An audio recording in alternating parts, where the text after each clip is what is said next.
Bismillahirrahmanirrahim. Assalamu alaikum. I am Khwaja Mohsin Inam. Students, this is going to be the last lecture of exercise 7.4.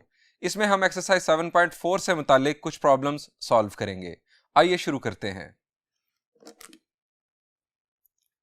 Students, ये है example number 4 on page number 355. Statement is, in any triangle ABC, prove that. क्या है ये? शाबाश, recall करें. जी, first year chapter number 12 में आपने इसे पढ़ा था. This is called law of science.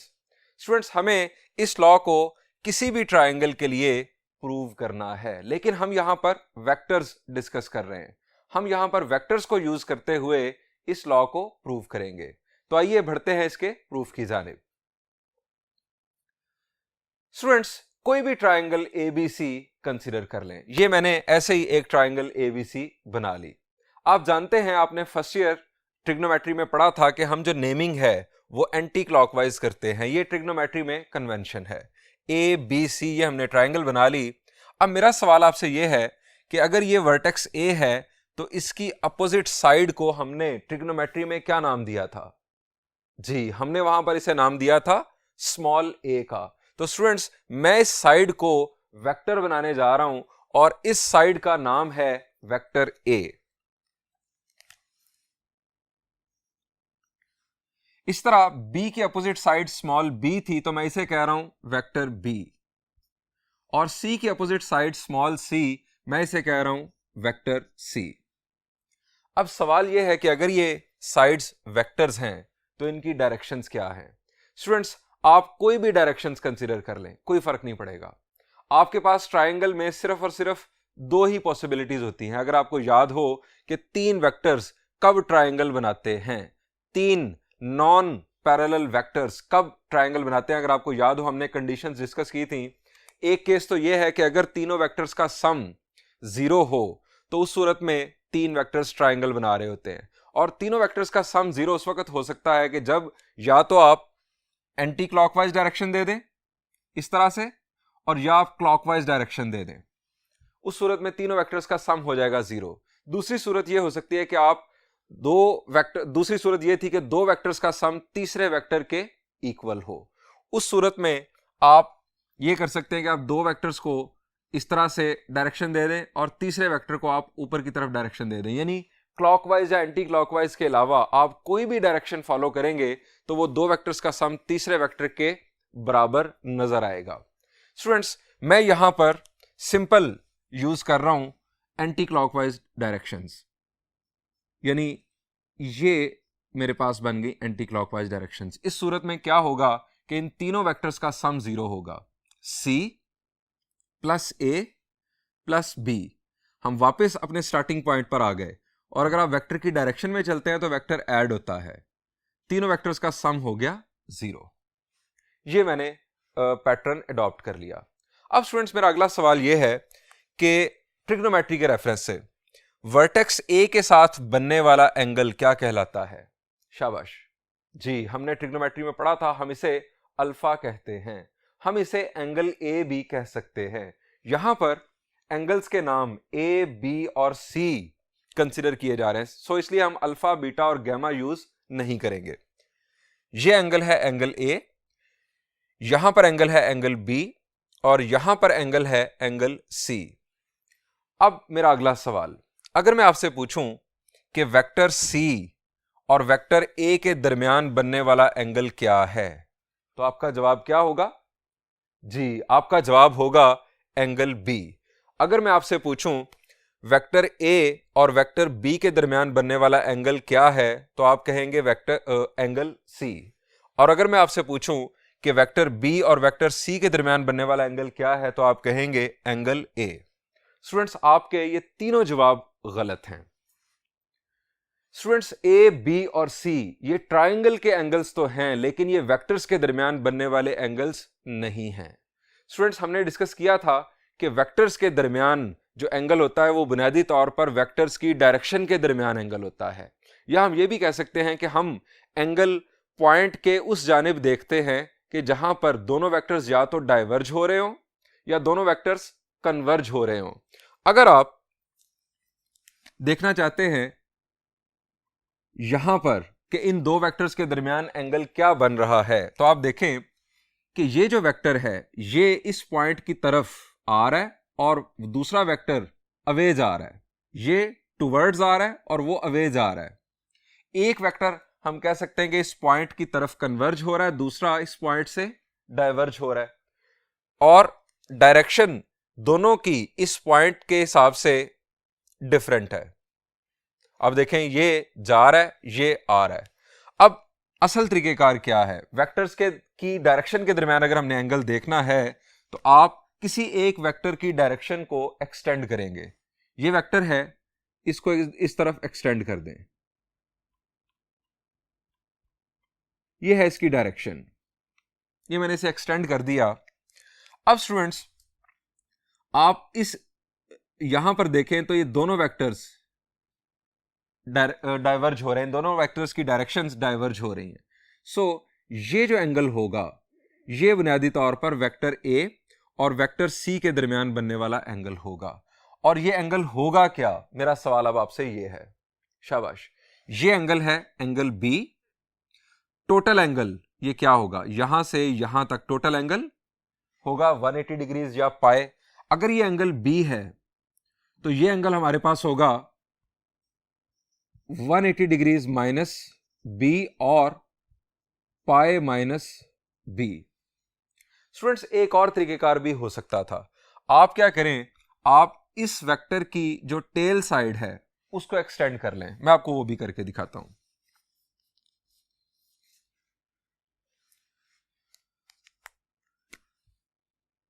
आप इस टेल साइड को एक्सटेंड कर लें, ये है वेक्टर की डायरेक्शन। अब आप देखें इस साइड पर अगर आप देखें तो दोनों वेक्टर्स की डायरेक्शंस कन्वर्ज हो रही हैं पॉइंट की तरफ। तो ये हमारा जो एंगल होगा, ये एंगल होगा वेक्टर ए और वेक्टर सी के दरमियान। और आप जानते हैं ये हमारे पास एंगल्स इक्वल होते हैं। ये एंगल भी 180 डिग्रीज माइनस बी या पाई माइनस बी ही कंसीडर होगा। यहां पर दोबारा लिख लेते हैं पॉइंट बी, ये हमारे पास ये पॉइंट बी, वर्टेक्स बी।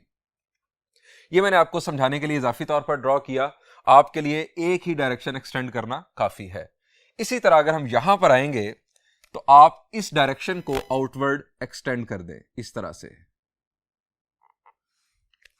ये एंगल है हमारे पास एंगल सी, तो ये एंगल हमारे पास आ जाएगा पाई माइनस सी। और यहां पर आप इस वेक्टर की डायरेक्शन को एक्सटेंड कर दें और ये एंगल हमारे पास आ जाएगा, ये एंगल है ए, ये एंगल आ जाएगा पाई माइनस ए। अब एक दफा से दोबारा हम अपना कंसेप्ट क्लियर कर लें। प्रूफ के दौरान अगर मैं आपसे पूछूं कि वेक्टर ए और वेक्टर सी के दरमियान बनने वाला एंगल क्या है, तो आपने कहना है पाई माइनस बी। इसी तरह वेक्टर ए और बी के दरमियान बनने वाला एंगल पाई माइनस सी, और वेक्टर बी और वेक्टर सी के दरमियान बनने वाला एंगल पाई माइनस ए होगा। अब हम स्टार्ट करते हैं अपना प्रूफ। हम यहां लिखेंगे रेफर टू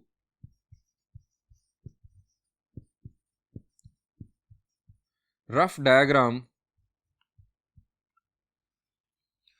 रफ डायग्राम इसलिए हम इसे कह रहे हैं कि क्योंकि किसी भी ट्राइंगल के लिए यह प्रूफ किया जा सकता है। हम इसके लिए एक स्पेसिफिक ट्राइंगल इस वक्त कंसीडर कर रहे हैं, आप कोई भी ट्राइंगल कंसीडर कर लेते ये प्रूफ हो जाता। Refer to rough diagram, there is a triangle ABC, vectors A, B and C are along sides। A जो है वो है साइड BC के along, B जो है वो है साइड AC के along,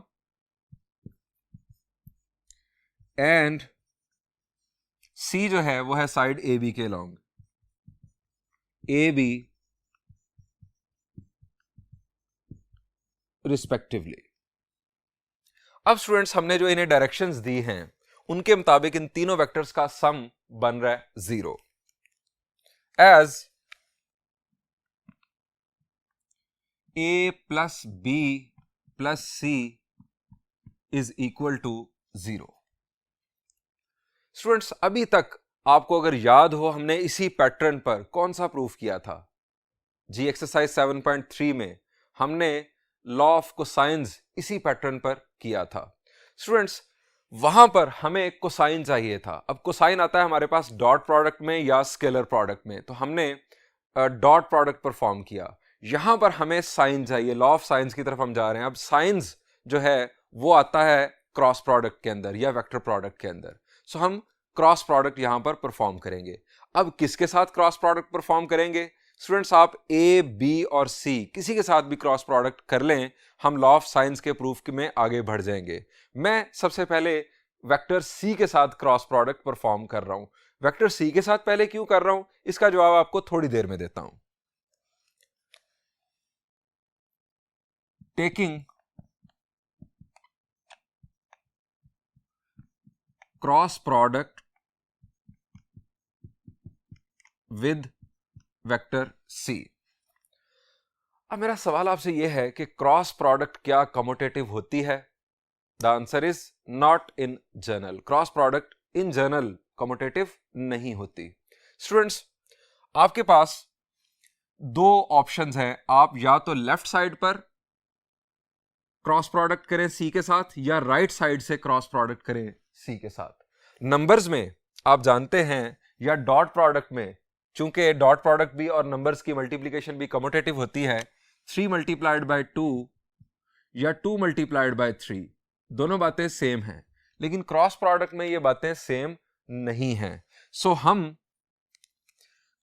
क्रॉस प्रोडक्ट में ख्याल रखेंगे कि अगर हमने सी को लेफ्ट साइड से क्रॉस प्रोडक्ट किया है तो सबके साथ हम लेफ्ट साइड से ही करेंगे। ये नहीं कि किसी के साथ लेफ्ट से कर देंगे, किसी के साथ राइट से कर देंगे। मैं कर रहा हूं सी क्रॉस ए, अब मैं सी लेफ्ट साइड पर ही लिखूंगा, सी क्रॉस बी और C cross C is equal to, ये हमारे पास इनफैक्ट सम नल वेक्टर होता है, सो हम यहां पर लिख देंगे सी क्रॉस नल वेक्टर। सी क्रॉस सी क्या होगा? शाबाश, सी क्रॉस सी नल वेक्टर आ जाएगा।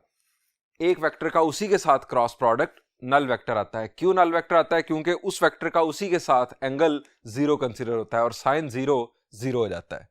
ये हमारे पास आ गया नल वेक्टर, और नल वेक्टर के साथ क्रॉस प्रोडक्ट, ये भी नल वेक्टर आ गया। हमारे पास बचता है C cross A plus C cross B is equal to null vector. अब सी क्रॉस बी, इसको दूसरी तरफ शिफ्ट कर देते हैं। दूसरी तरफ शिफ्ट करेंगे तो ये आ जाएगा माइनस सी क्रॉस बी। अगर मैं इन दोनों की जगह बदलूं तो क्या होगा? जी, जगह बदलेंगे तो एक माइनस अपीयर होगा और वो इस माइनस को कैंसिल कर देगा। C cross A is equal to B cross C. चूंकि क्रॉस प्रोडक्ट कम्यूटेटिव नहीं होती, माइनस साइन आ जाता है। मैंने इन दोनों को रिवर्स किया तो हमारे पास एक और माइनस अपीयर हुआ, माइनस माइनस हो गया प्लस। अब स्टूडेंट्स, ये क्रॉस प्रोडक्ट इस क्रॉस प्रोडक्ट के इक्वल है। सो हम क्या करेंगे, हम इस क्रॉस प्रोडक्ट का मैग्नीट्यूड ले लेते हैं। अगर ये दो क्रॉस प्रोडक्ट आपस में इक्वल हैं तो हम कंसीडर कर लेते हैं कि जो हमारे पास इनके मैग्नीट्यूड्स होंगे वो भी इक्वल होंगे। मैं दोनों तरफ मैग्नीट्यूड ले लेता हूं।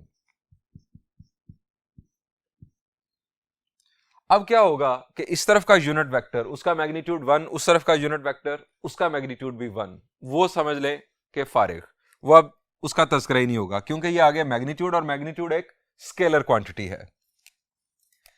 अब ये आ गया सी ए, सी का मैग्नीट्यूड सी, ए का magnitude A, sine of the angle between these two, C और ए के दरमियान एंगल पाई माइनस बी।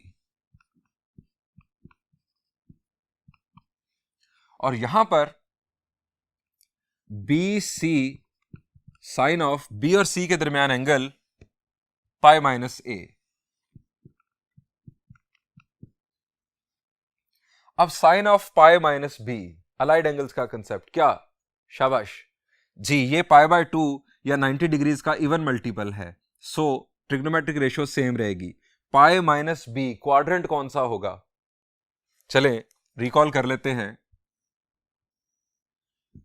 ये हमारे पास पाई माइनस बी या पाई माइनस ए, क्वाड्रेंट कौन सा होगा? जी, माइनस कर रहे हैं तो आप क्लॉकवाइज जाएंगे, क्वाड्रेंट होगा सेकंड। और सेकंड क्वाड्रेंट में साइन पॉजिटिव होता है नेगेटिव?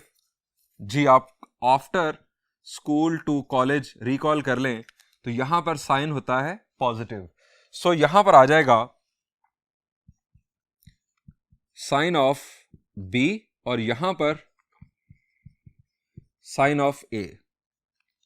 यहां से सी और सी कैंसल, ए के नीचे आप ले आए साइन ए को और बी के नीचे आप ले जाए साइन बी को। A over sine A is equal to B over sine B. इसको नाम दे दें 1 का, बल्कि इसे नाम देते हैं 2 का।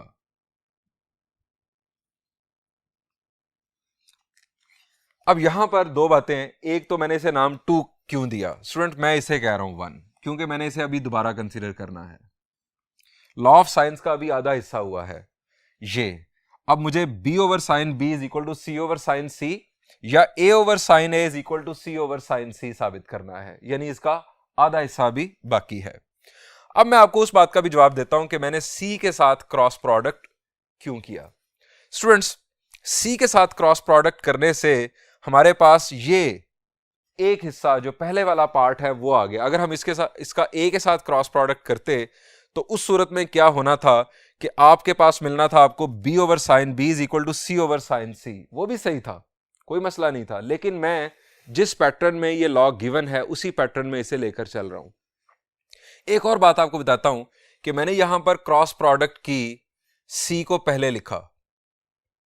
तमाम टर्म्स में c को पहले लिखना जरूरी था, ये नहीं कि पहले एक टर्म में c को लेफ्ट पर लिख लिया, एक टर्म को में राइट पर लिख लिया, ये गड़बड़ हो सकती थी। अगर आप सारी टर्म्स में राइट पर लिख लेते तब भी आपका नतीजा यहीं तक आना था, क्योंकि यहां पर आपने क्या किया, आपने मैग्नीट्यूड्स ले लिए क्रॉस प्रोडक्ट के। आप b क्रॉस c हो या c क्रॉस b हो, दोनों का मैग्नीट्यूड सेम होता है। इसके बाद यही रिजल्ट फिर आ जाना था अगर आप c बाद में भी क्रॉस प्रोडक्ट परफॉर्म करते। अब students, a over sine a is equal to b over sine b आ चुका।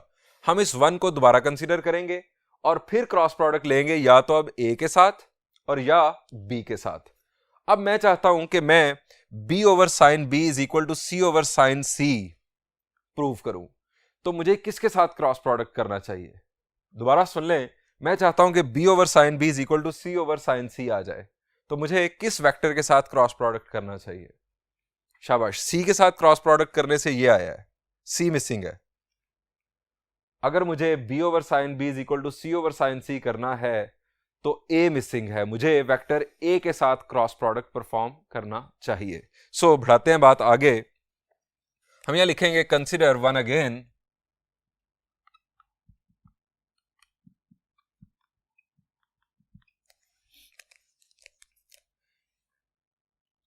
a plus b plus c is equal to null vector.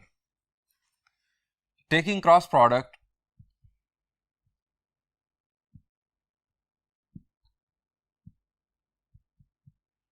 with a cross a plus a cross b plus a cross c is equal to a cross null vector. अब यहां पर a cross a null vector हो जाएगा, a cross b ये भी null vector is equal to, ये दूसरी तरफ जाकर minus a cross c, minus a cross c को हम कर देंगे c क्रॉस a। एक स्टेप मैंने ये वाला इस दफा स्किप कर दिया, ये स्टेप जो मैंने परफॉर्म किया था ये मैंने स्किप कर दिया, क्योंकि आप पहले समझ चुके हैं। ये हमारे पास आ गया। अब मैग्नीट्यूड्स कर देते हैं, वजह भी आप समझ चुके, इन दोनों वेक्टर्स के मैग्नीट्यूड्स भी इक्वल होंगे। यहां पर आ गया ए बी, साइन ऑफ ए और बी के दरमियान एंगल था पाई माइनस सी, सी ए ये वेक्टर्स हैं और ये इनके मैग्नीट्यूड्स हैं। सी और ए के दरमियान एंगल था pi minus B. Sine of pi minus C ये होता है sine C, A B sine C, और यहां पर सी ए साइन बी। ए और ए दोनों तरफ से कैंसल, ये आ गया B over sine B is equal to C over sine C. इसको नाम दे दें 3 का। अब जरा देखें 2 में a over sine A is equal to B over sine B, और यहां पर b over sine B is equal to C over sine C. तो ट्रांजिटिव प्रॉपर्टी हम यूज करते हुए कह सकते हैं कि ये तीनों आपस में इक्वल है। If a is equal to b and b is equal to c, तो फिर a, b और c आपस में इक्वल कंसिडर होते हैं। हम यहां लिखेंगे using transitive property on 2 and 3, we have a over sine A is equal to b over sine B is equal to c over sine C. Proved. Students, आप अपने इंटरेस्ट के लिए इसको थोड़ा सा चेंज करके कीजिएगा। मैंने अभी यहां पर क्रॉस प्रोडक्ट सी के साथ और ए के साथ किया, आप बी और ए के साथ कर लें या सी और बी के साथ कर लें, और आप देखेंगे कि तब भी लॉ ऑफ साइंस इसी तरह से प्रूफ हो जाएगा। स्टूडेंट्स, बढ़ते हैं एक और प्रॉब्लम की जानिब।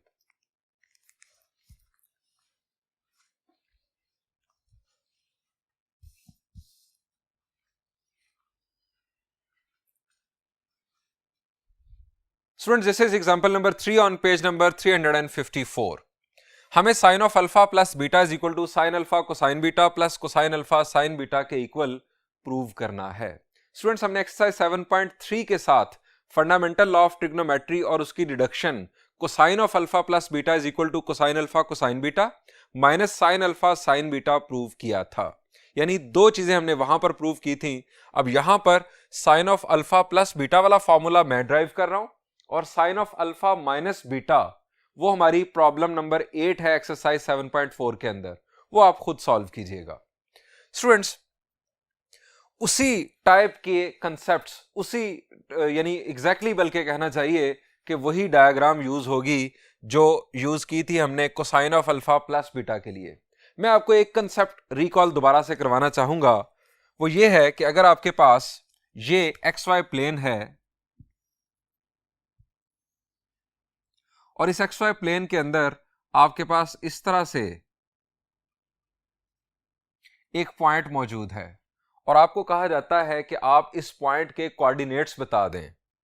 ये ओरिजिन, और फर्ज किया ये पॉइंट है आपके पास ए, आपको कहा जाता है कि आप इस पॉइंट के कोऑर्डिनेट्स बता दें। तो स्टूडेंट्स, इसके दो रास्ते हैं।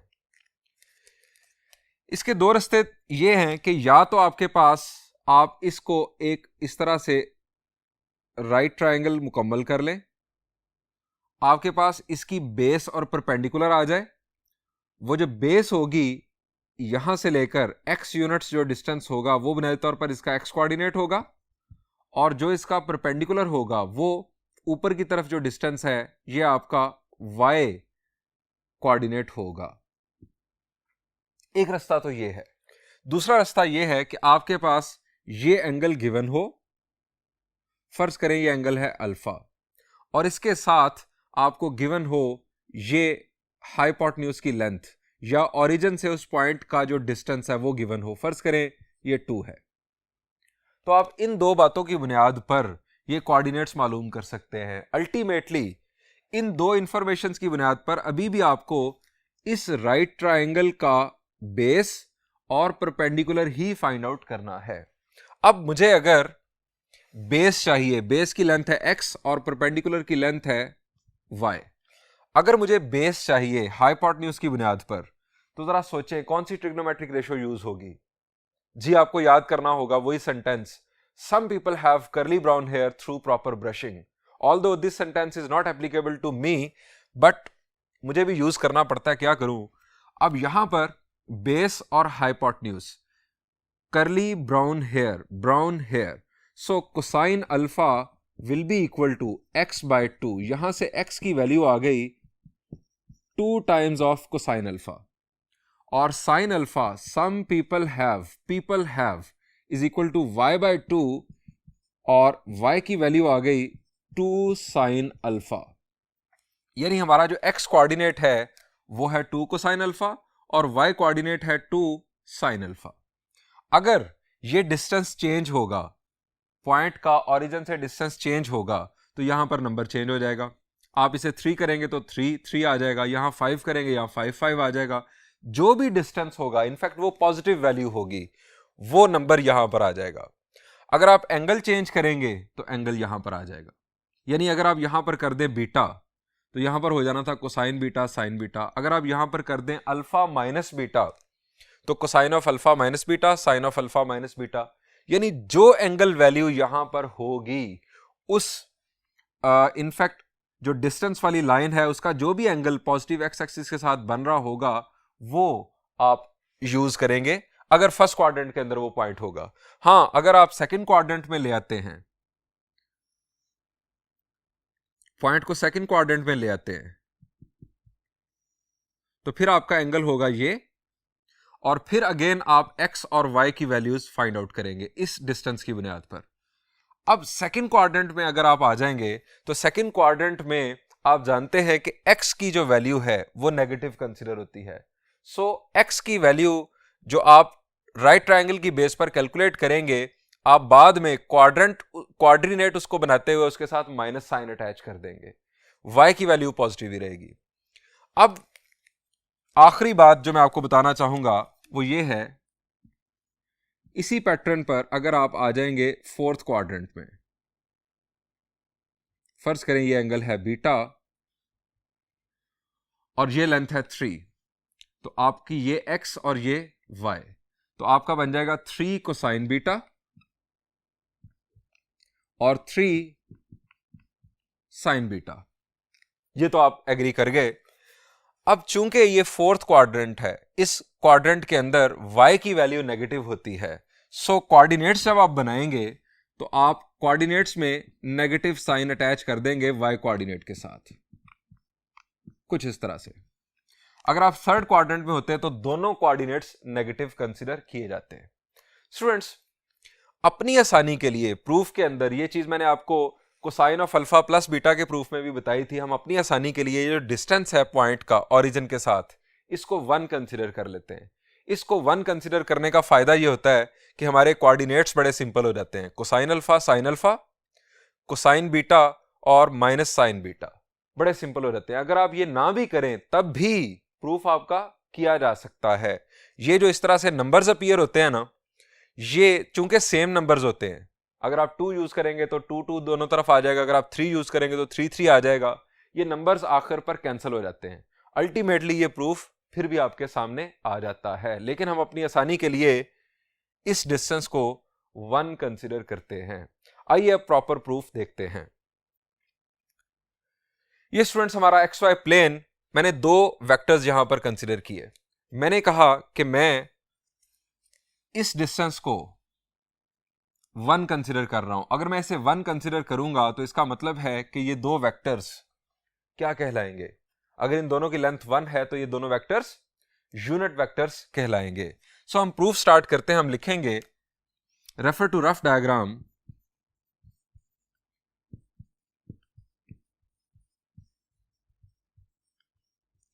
ये लिखने का मकसद ये भी है प्रूफ के अंदर कि विदाउट डायग्राम मेरी समझ से बाहर है कि ये प्रूफ कैसे किया जा सकता है. एग्जाम्स में भी डायग्राम जरूरी है. ये नहीं कि आप प्रूफ को रट्टा लगाएं और जाके वो लिख दें और जो कुछ आप उसके अंदर तस्करा कर रहे हो वो नजर ना आ रहा हो. आपके लिए जरूरी है कि आप ये डायग्राम बनाएं. आप इस डायग्राम को बेस बनाते हुए सारी डिस्कशन कर रहे हैं. Refer to rough diagram. Let OA is equal to 1. OB is equal to 1. आप ये भी लिख सकते थे let OA and OB are 2 unit vectors. अब स्टूडेंट्स मजीद आगे बात बढ़ाते हैं. वेक्टर ओ ए जो है वो एक्स एक्सिस के साथ एक एंगल बना रहा है, हम उस एंगल को एक नाम दे लेते हैं और उसे नाम देते हैं हम अल्फा का। इसी तरह से जो वेक्टर ओ बी है वो एक्स एक्सिस के साथ एक एंगल बना रहा है, उसे भी हम नाम दे देते हैं और वो नाम होगा बीटा। हम यह लिखते हैं further late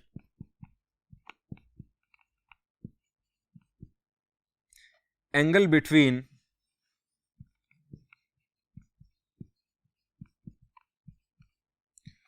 O A and X axis is equal to alpha. ये मैं लिख रहा हूं alpha.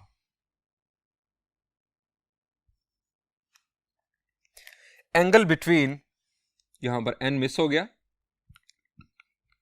Angle between O B and X axis is equal to beta.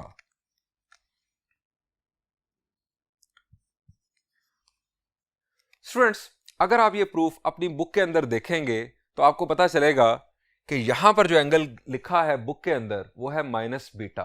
बाज टीचर्स भी यहां पर माइनस बीटा एंगल लिख देते हैं। स्टूडेंट्स, ये कंसेप्चुअली गलत है। क्यों गलत है? हमने एक्सरसाइज 7.2 में डायरेक्शन एंगल्स डिफाइन किए। डायरेक्शन एंगल क्या होता है? किसी वेक्टर का पॉजिटिव एक्स एक्सिस के साथ बनने वाला शॉर्टेस्ट एंगल। क्लॉकवाइज या एंटी क्लॉकवाइज का कोई ताल्लुक नहीं है। फर्ज करें कि ये हमारे पास एक्स एक्सिस है, ये वाई एक्सिस। अगर आपके पास वेक्टर है यहां पर, तो ऐसा नहीं होगा कि आप इधर से आएंगे, आप शॉर्टेस्ट पाथ लेंगे, ये शॉर्टेस्ट पाथ लेंगे और ये अब आप क्लॉकवाइज आ रहे हैं। अब इसका मतलब ये नहीं कि आप इस एंगल को नेगेटिव कंसीडर करेंगे।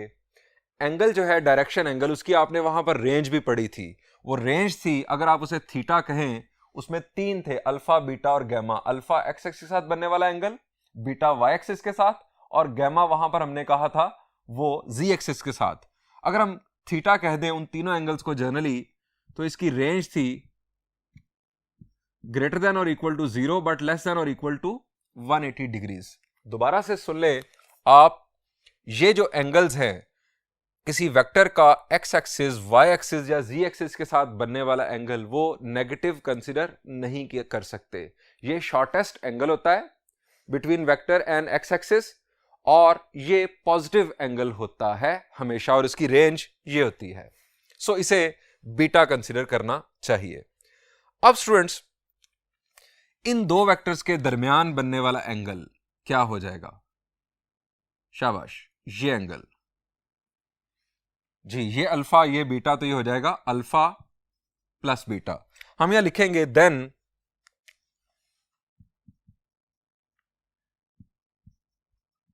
Angle between O A and O B is equal to alpha plus beta. अब स्टूडेंट्स, हमें वेक्टर्स का तज़किरा करना चाहिए। ये अगर एंगल अल्फा है तो पॉइंट ए के कोऑर्डिनेट्स हमने स्टार्ट पर डिस्कस किए जी।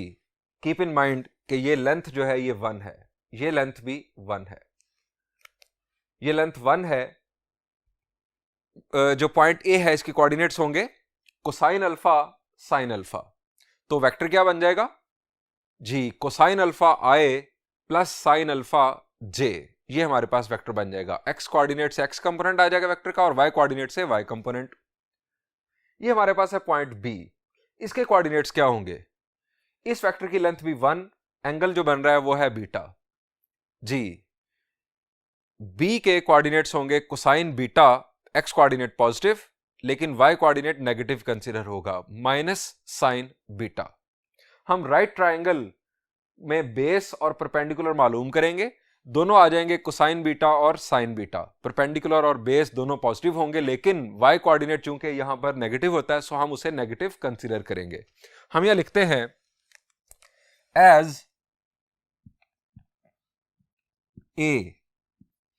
हम यानी इसकी तफसील में नहीं जाएंगे कि हमने किस तरह से फाइंड आउट किए, ये इनफैक्ट हमारा कंसेप्ट है। ए जो है वो है cosine alpha sine alpha. This implies vector O A is equal to cosine alpha I plus sine alpha J. उसके बाद B cosine beta minus sine beta.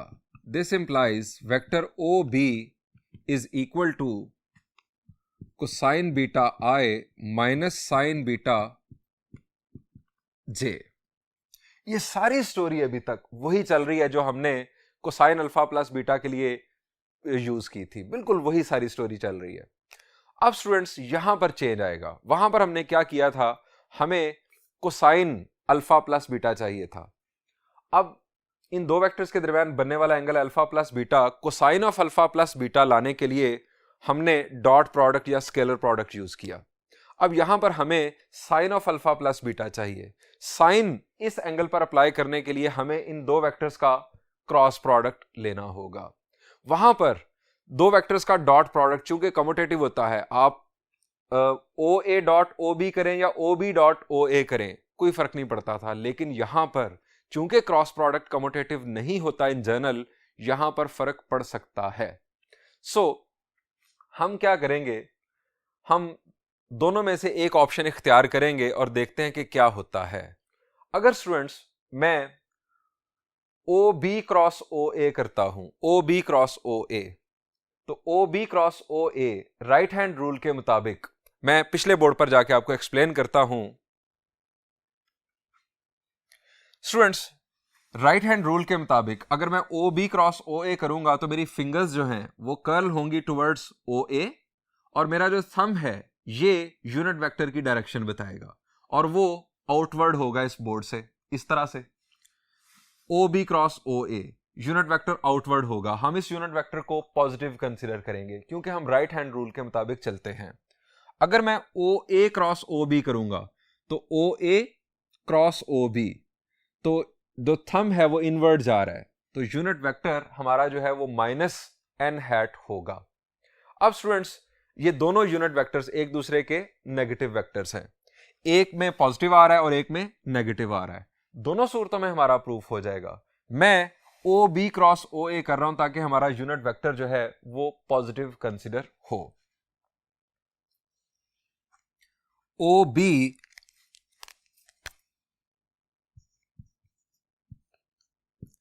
Cross O A is equal two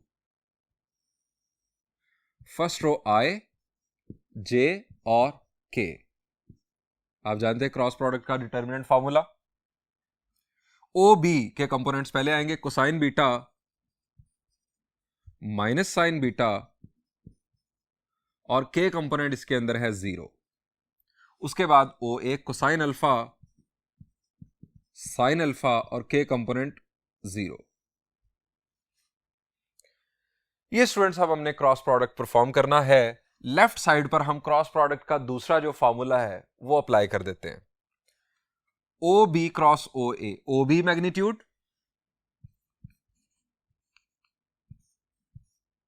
O A magnitude, sine of O B और O ए के दरमियान बनने वाला angle है alpha plus beta. और अब आना है यूनिट वेक्टर. मेरा सवाल यह है कि उस यूनिट वेक्टर का नाम क्या होगा. स्टूडेंट्स ये बड़ा सोचने की बात है. यहां पर उस यूनिट वेक्टर का खास नाम क्या होगा. यहां पर मैं आपको एक हिंट दे देता हूं. ओ ए वेक्टर अगर आप देखें तो उसके अंदर एक्स और वाई कंपोनेंट्स हैं, आई और जे कंपोनेंट्स हैं. ओ बी वेक्टर के अंदर भी एक्स और वाई कंपोनेंट्स हैं. इसका मतलब क्या है कि ये दोनों वेक्टर्स किस प्लेन में हैं. दोनों के अंदर सिर्फ और सिर्फ एक्स और वाई कंपोनेंट्स हैं. इसका मतलब है कि ये दोनों वेक्टर्स एक्स वाई प्लेन में हैं. ये हमारे पास एक्स एक्सिस, ये वाई एक्सिस, ये दोनों वेक्टर्स एक्स वाई प्लेन में मौजूद हैं. अब इन दोनों वेक्टर्स के परपेंडिकुलर, इन दोनों एक्सिस के परपेंडिकुलर कौन सा तीसरा एक्सिस होता है. The answer is Z axis. ये हमारे पास जी एक्सिस, ये इन दोनों पर परपेंडिकुलर. अब मेरा सवाल यह है कि अगर इन दोनों में हमारे पास आई और जे नजर आ रहे हैं, तो वो जो यूनिट वेक्टर होगा इस डायरेक्शन में वो क्या होगा जी, जी एक्सिस की डायरेक्शन में यूनिट वेक्टर क्या होता है के हैट, एक्स एक्सिस की डायरेक्शन में आई हैट, वाई एक्सिस की डायरेक्शन में जे हैट। तो इन दोनों के परपेंडिकुलर हमारे पास है जी एक्सिस और उसकी डायरेक्शन में होता है के हैट। सो यहां पर हमें हासिल होगा के हैट,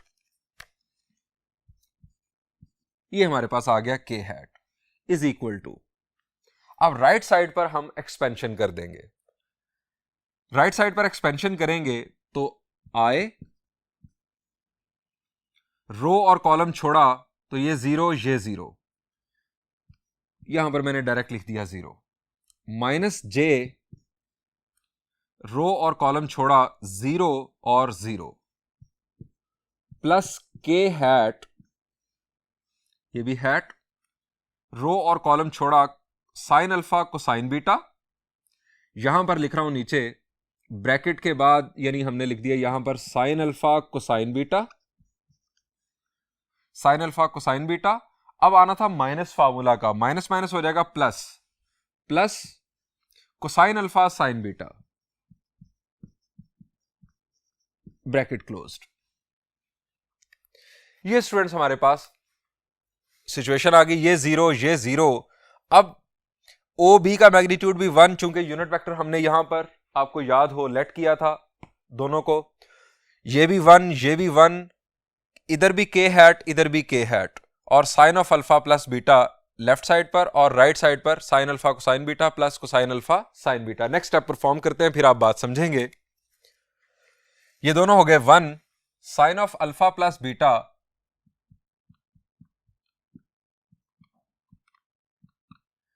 इंटू के हैट, ये zero K hat into sine alpha cosine beta plus cosine alpha sine beta.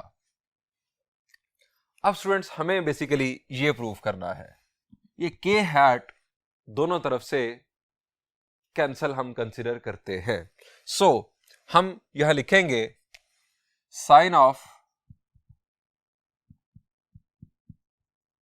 Alpha plus beta is equal to sine alpha cosine beta plus cosine alpha sine beta.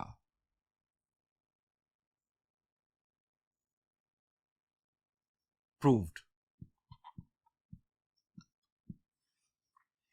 अब students मैं आपको बताना चाहूंगा कि अगर हम O A cross O B perform करते तो तब क्या होता, और इसके लिए मैं आपको ले जाऊंगा डायग्राम पर।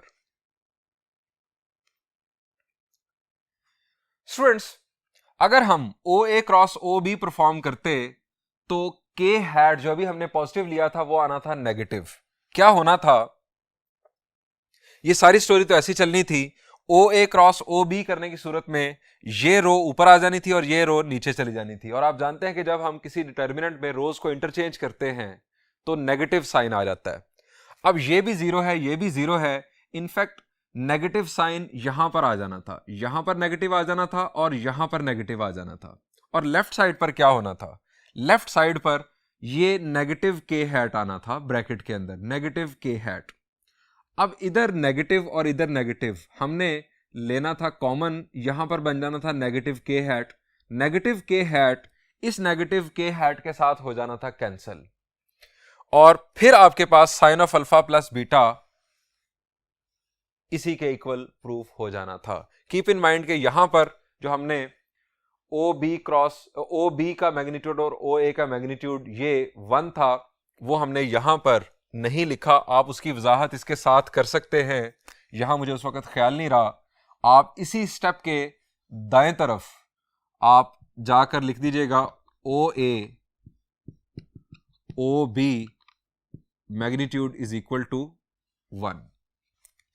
Students sine of alpha plus beta का प्रूफ मैंने कर दिया, sine of alpha minus beta के लिए ये प्रॉब्लम है इनफैक्ट एक्सरसाइज का, वो प्रूफ आप खुद कीजिएगा। उसमें माइनर चेंज क्या होगा डायग्राम के अंदर ये भी आप खुद सोचिएगा। मैं बढ़ता हूं अब एक्सरसाइज 7.4 के लास्ट प्रॉब्लम की जानिब।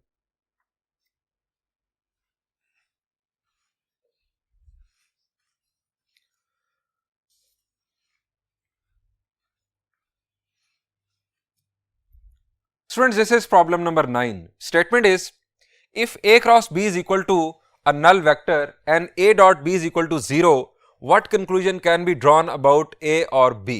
आसान अल्फाज में अगर दो वेक्टर्स का क्रॉस प्रोडक्ट एक नल वेक्टर है और डॉट प्रोडक्ट 0 है, तो A और B के बारे में क्या कंक्लूजन ड्रॉ किया जा सकता है? स्टूडेंट्स, वन बाय वन देखते हैं. मेरा सवाल आपसे यह है कि अगर दो वेक्टर्स का क्रॉस प्रोडक्ट नल वेक्टर है तो क्या पॉसिबिलिटीज हैं? शाबाश. ए और बी के बारे में क्या पॉसिबिलिटीज हैं? जी, दो वेक्टर्स का क्रॉस प्रोडक्ट कब 0 होता है, कब नल वेक्टर होता है? द आंसर इज जब दो वेक्टर्स आपस में पैरेलल हों. और कोई पॉसिबिलिटी? शाबाश. जी, यह भी मुमकिन है कि ए नल वेक्टर हो. अब नल वेक्टर किसी के भी पैरेलल होता है. ए अगर नल वेक्टर है तो वो बी के पैरेलल कंसीडर होगा, तब भी ए नल वेक्टर हो सकता है. यह भी मुमकिन है कि बी नल वेक्टर हो, और यह भी मुमकिन है कि दोनों ही नल वेक्टर्स हो. हम पहले ए क्रॉस बी के नल वेक्टर होने की पॉसिबिलिटीज लिख लेते हैं. हम यह लिखेंगे, if A cross B is equal to a null vector, then one of the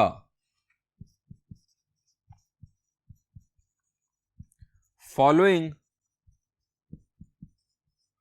must be true. इनमें से कोई एक बात लाजमी ट्रू होनी चाहिए. Number 1, A is parallel to B. ये पैरेलल का सिंबल, A और B आपस में पैरेलल है. हम फर्ज कर लेते हैं कि ए और बी दोनों नॉन जीरो वेक्टर्स हैं, पैरेलल वेक्टर्स हैं, और तो फिर क्रॉस प्रोडक्ट आ जाएगा 0. Number 2, A is null vector.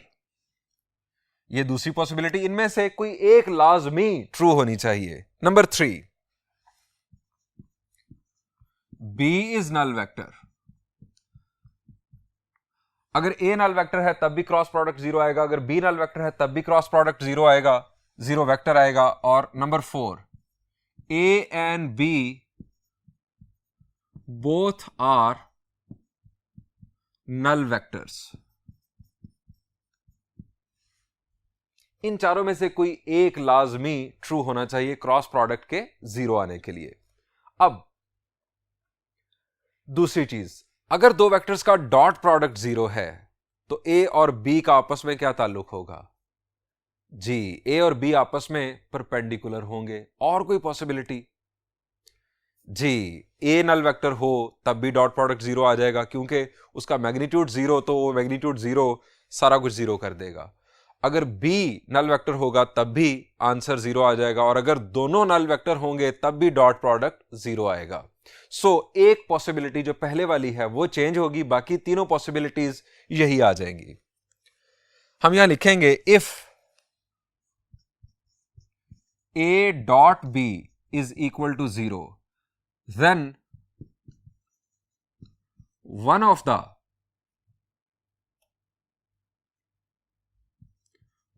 The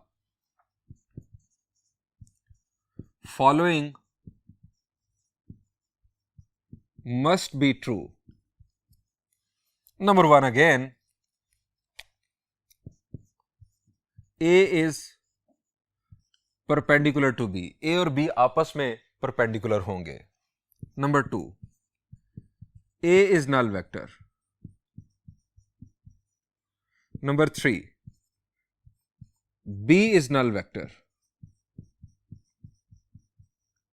Number 4, A and B are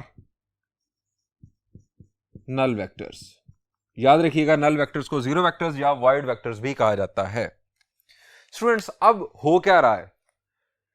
ये दोनों काम साइमल्टेनियसली हो रहे हैं. अब दोनों काम अगर साइमल्टेनियसली हो रहे हैं तो तब ए और बी के लिए हम क्या कंक्लूजन ड्रॉ कर सकते हैं? स्टूडेंट्स, ए क्रॉस बी के नल वेक्टर होने की 4 पॉसिबिलिटीज आपके सामने, और ए डॉट बी के 0 होने की 4 पॉसिबिलिटीज आपके सामने. जब साइमल्टेनियसली दोनों प्रोडक्ट्स 0 हो जाएं, एक 0 वेक्टर बन जाए और दूसरा 0 हो जाए, तब कंक्लूजन ये बनता है कि या तो ए नल वेक्टर है या बी नल वेक्टर है या दोनों ही नल वेक्टर्स हैं, क्योंकि नल वेक्टर वो वाहिद वेक्टर है कि जो किसी वेक्टर के लिए भी परपेंडिकुलर भी होता है और पैरेलल भी होता है एट द सेम टाइम। अगर दोनों वेक्टर्स नॉन जीरो हैं तो यह मुमकिन नहीं है कि वो at the same time perpendicular भी हों आपस में और पैरेलल भी हों आपस में, यह मुमकिन नहीं है दो नॉन जीरो वेक्टर्स के लिए। सो जो रिमेनिंग 3 पॉसिबिलिटीज हैं इन दोनों के अंदर वही पॉसिबल हैं दोनों के जीरो होने के लिए। सो हम कंक्लूजन करेंगे। Conclusion,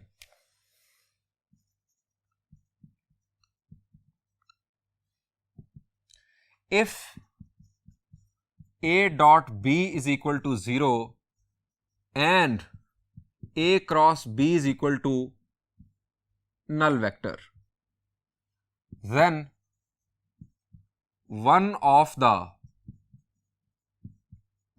following must be true. Number 1, a is null vector. Number 2, b is null vector. And number 3, a and b are null vectors. Students, यहां पर इस प्रॉब्लम का सॉल्यूशन एंड हुआ और इसके साथ ही एक्सरसाइज 7.4 का भी इख्तिताम हुआ। आप अच्छी तरह से इसके प्रॉब्लम्स और एग्जाम्पल्स को प्रैक्टिस कीजिएगा। अपना बहुत सारा ख्याल रखिएगा। Thank you and Allah Hafiz.